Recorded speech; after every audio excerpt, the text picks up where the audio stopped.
তো হ্যালো বন্ধুরা, আজকে আমি রান্না করব ছোলার ঘুগনি। তো এখানে আমি ছোলার ঘুগনির জন্য এখানে ছোলা আর আলু সিদ্ধ করে নিয়েছি, এরপরে কিছু মশলা নিয়েছি আর আমি কিছু মশলা এখানে বেটে নেব।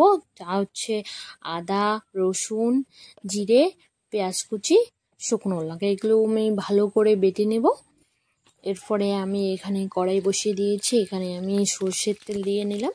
সর্ষের তেলের মধ্যে ফোড়ন দেব আমি জিরে, দুটো তেজপাতা দিয়ে দেব এবং দুটো শুকনো লঙ্কা দিয়ে দেব। এগুলোকে নেড়ে চেড়ে আমি এখানে কিছু পেঁয়াজ কুচি আর কিছু লঙ্কা কুচি এখানে দিয়ে নেব। এগুলোকে আমি এখন লাল লাল করে ভেজে নেব। তো আমার লাল লাল করে ভেজে নেওয়া হয়ে গেলে এরপরে আমি যে মশলাটা পেস্ট করে রেখেছি সেটা আমি এখানে দিয়ে নেব। এটাকে এখন আমি ভালো করে কষিয়ে নেব। তো তার জন্য আমি এখানে প্রথমে লবণ দিয়ে নিলাম। লবণ দিয়ে একটু নেড়ে চেড়ে নিয়ে এখানে আমি হলুদ দিয়ে নেব। হলুদ দিয়ে এইভাবে নেড়ে চেড়ে নেব। এখানে আমার নেড়ে চেড়ে নেওয়া হয়ে গেছে, এখানে আমি একটু সামান্য জল দিয়ে নেব। জল দিয়ে এটাকে ভালো করে কষিয়ে নেব মশলাটাকে। তো কষানো হচ্ছে।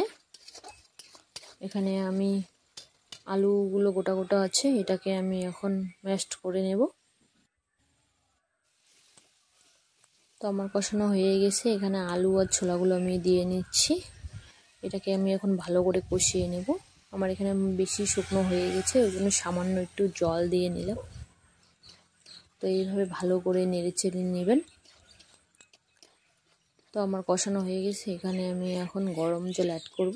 যেরকম গ্রেভি করবেন সেই অনুযায়ী জল দেবেন, গরম জল। আর ঘুগনি বা মাংসের মধ্যে গরম জল দিলে খুবই টেস্টি লাগে। সবসময় গরম জল দেওয়ার চেষ্টা করবেন।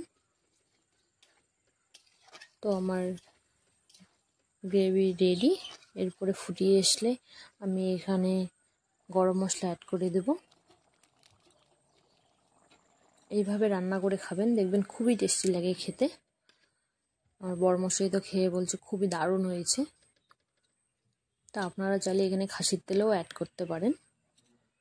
তো আমি এখানে গরম গরম রুটির সঙ্গে ঘুগনি সার্ভ করলাম আর সাথে মাছের ভাজা।